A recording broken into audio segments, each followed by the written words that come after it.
Thank you very much, Mr Deputy Speaker. And can I just start by echoing the words of the Minister about his colleague, the member for Old Bexley and Sidcup. We wish him well and hope he has a speedy recovery back to his position in the Home Office. Can I also thank the member for Cumbernauld, Kilsyth and Kilcontullig East for the way in which he presented the case for the motion today. Mr Deputy Speaker, you'll be amazed as I am that for the first time since the last election in 2019, the SNP are using their Opposition Day debate, which isn't about independence. When I heard that was going to be the case, I thought, great, we're going to have a big debate on COVID recovery in Scotland, but that didn't come forward either. I wonder why, given the events of the last week. They have, however, still managed to make it about a border of some kind, so there's more to do yet, but maybe next time we have one, we'll have nothing to do with the Constitution. It's nevertheless an incredibly important topic, and I'm delighted to be able to speak on it on behalf of the official opposition. Can I firstly pay tribute to all the organisations who've been assisting and providing information to EU nationals with regards to the settlement scheme, like the 3 million that was mentioned by the member who moved the motion, and the Citizens' Rights Project in particular, that's helped so many of my constituents in Edinburgh. I think it's important to say at the outset that we should not conduct this debate on the narrative set by this government's hostile environment on immigration. It would be the wrong context for this debate, but worth putting in context why EU nationals are so anxious about this entire process. We should be conducting these debates from the foundation that EU immigration has been good for this country, and the contribution EU nationals make will continue to be of benefit to this country, irrespective of the position with regards to Brexit. You don't have to look so far to see that. Just in the last week alone, in the sporting world, for example, we've seen the incredible talents of Emma Raducanu, the new star of British tennis, the 18-year-old star of British tennis, who reached the last 16 of Wimbledon. Born to a Romanian father and Chinese mother, she was raised here in the United Kingdom and has left every one of us in awe at her sporting talent, success and potential. Likewise, all of the home nation's football teams have been built with the benefits of immigration too. There was an interesting graphic circulated on social media by the Museum of Migration, which showed 8 of the starting 11 in the England team when they defeated Germany last week were either the children or grandchildren of immigrants to this country. A very, very powerful graphic indeed. Of course, tonight we'll hear thousands of England fans singing "Football's Coming Home." I would argue the home of football's in Scotland, but nevertheless they will be singing that.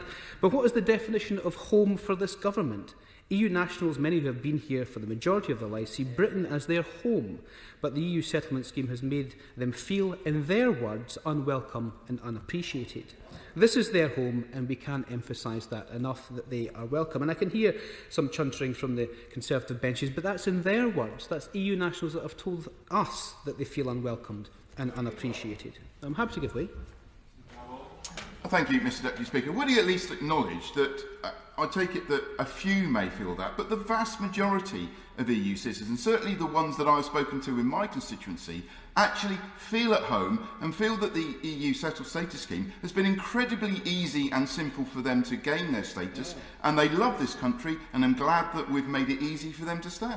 I don't think anything is in doubt that EU nationals love this country, or they wouldn't choose to be here and contribute to being here. And I think the whole tenure of this debate is about making sure that the EU settlement scheme can work for everyone, and the deadline has just passed doesn't leave many of your constituents that you've just talked about in limbo, either legally or otherwise, and that's the whole point of having debates in this House to iron out some of those problems. Mr Deputy Speaker, I wasn't just talking, of course, about sports stars.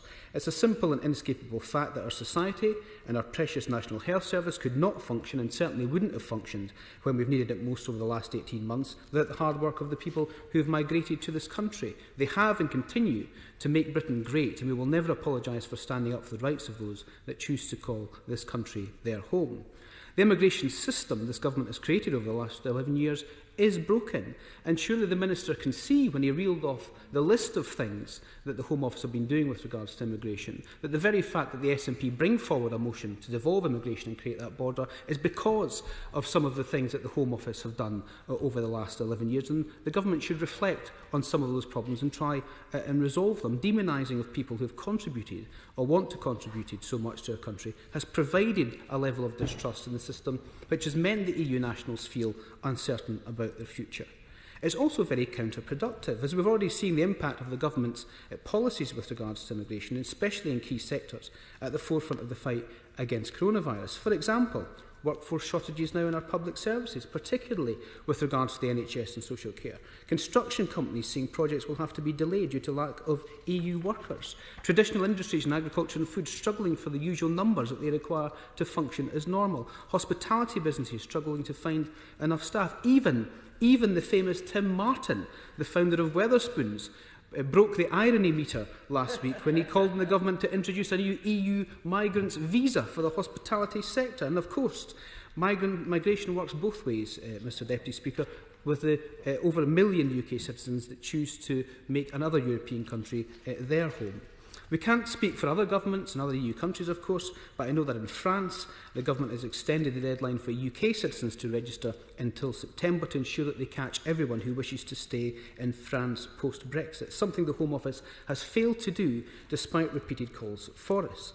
I raised this very issue with the EU Deputy Ambassador to the UK in the days leading up to the settlement scheme deadline last week, and she told me of the extreme lengths EU countries' embassies are going to in order to ensure that their citizens register for the scheme and have their status preserved. She also talked of the massive volumes of correspondence they are getting at the mission from EU nationals as the deadline approached.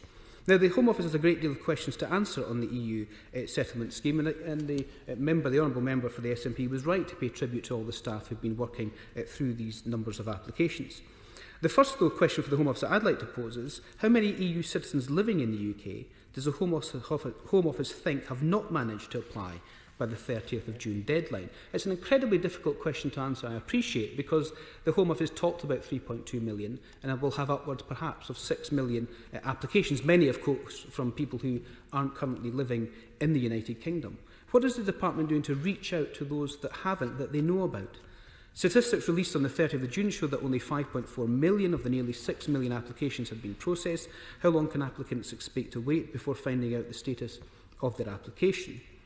What efforts has the Department made to get those individuals who are hardest to reach? We find that difficult as MPs, the people that are most hardest to reach, such as those without internet access. Has it taken additional measures to ensure that people in such circumstances will not fall foul of the law through no fault of their own? Now, the Minister has repeatedly said in the Chamber today and indeed publicly that the Government will not extend the deadline. Indeed, they haven't extended the deadline. He said it was not the solution. So what is the solution to the estimated 70,000 that the Government know about who haven't applied for settled status but are in receipt of some government support? What is the solution to those that will be left in legal limbo by missing the deadline?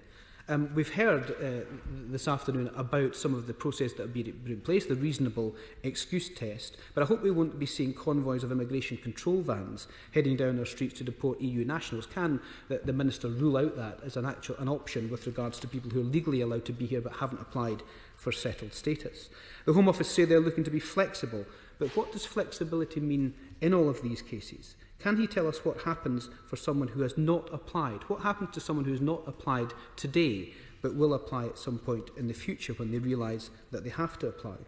A lot of EU nationals, of course, Mr Deputy Speaker, have been in this country for decades and decades and may not think that this actually applies to them. So I hope maximum flexibility will be allowable for those particular cases. So surely the easiest thing to do would have been to extend the deadline in order to try and catch all of these people that the Home Office thinks has not applied, contacting them, making sure they apply and making sure they're in the scheme as quickly as possible. We all want this scheme to work because it has to work.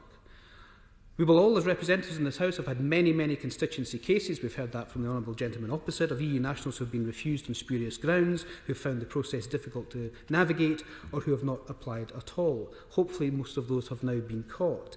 It's, of course, a great deal of uncertainty, stress and anxiety for millions of our fellow citizens who share our communities and lives with. And I hope the Minister will be able to give more assurances at the end of this debate of the many questions that members will be posing to him. Let me turn specifically, Mr Deputy Speaker, to the motion we are debating today. It's with great regret we can't support the motion, Mr Deputy Speaker, on such an important issue. It's disappointing that the SNP who's brought forward this motion decided to use it as a clarion call for a border at Berwick, rather than debate to stand up for and help our EU friends and family with regards to the settlement scheme. A real missed opportunity. The motion being debated, Mr Deputy Speaker, makes reference to the SNP's desire for a separate Scottish immigration system. The first observation I'd make is that given it's going to take up to 9 years for the Scottish Government to build the infrastructure required for the devolution of some social security powers that came in the Scotland Act of 2016, something my colleagues and I fought very hard for. I'm not sure how long it will take them to create the system to handle migration. But what it does need, indisputably, is a border at Berwick. Any system of differing migration would ultimately require a border between the two countries who have different systems. But we know that that is their desire. On a day when we are debating the consequences on individuals of putting up a border between the UK and the EU, the SNP's solution to that is to put a border up between Scotland and the rest of the United Kingdom, or as some SNP MSPs have famously called it, a border job creation scheme. I have to give way.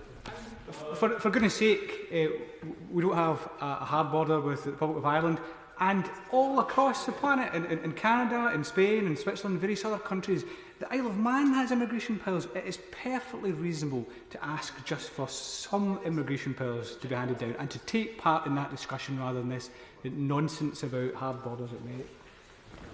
Well, I've done a little bit of research into this, Mr Deputy Speaker, some years ago, and the differential of immigration policies in Canada, for example, gives great stress to the Canadian system because many people, as the Minister said, land in Quebec, stay for the required period and then move to other parts of Canada, and the other provinces in Canada find that incredibly difficult to cope with, and that's exactly what would happen in this particular context, and it is actually true of what happens in the Canada situation.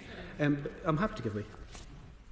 I'm sure the Shadow Minister will also be aware that if, for example, you cross from the United States into Canada at many points, there is full passport controls. So that's presumably what the SNP would envisage at Berwick.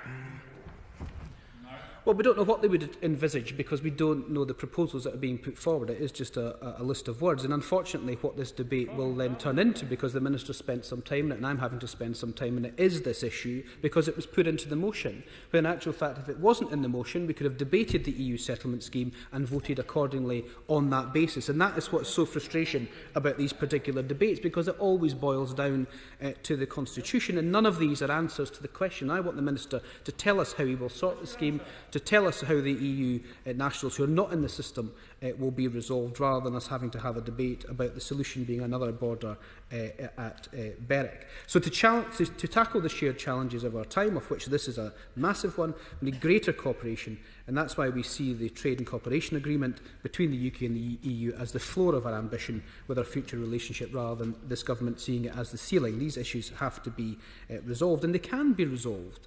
They can very clearly be resolved, and ideas can come forward from the Scottish Government about how you resolve the immigration system when you have two governments that are willing to work together. For example, the former Scottish Labour First Minister Jack McConnell, who's now in the other place, Mr Deputy Speaker, introduced the Fresh Talent Scheme in Scotland that allowed the UK Government to working with them, the UK Government to allow overseas graduates in university stay, that was then implemented throughout the whole of the United Kingdom. I had to give way. I mean, that's another perfect example of a devolved system that didn't require any sort of border at all. It could work perfectly well. No, it wasn't devolved. It was the UK Government that implemented that policy at the insistence of the Scottish First Minister, who brought that forward at that time. In 2019, the Prime Minister famously promised, Mr Deputy Speaker, to get Brexit done.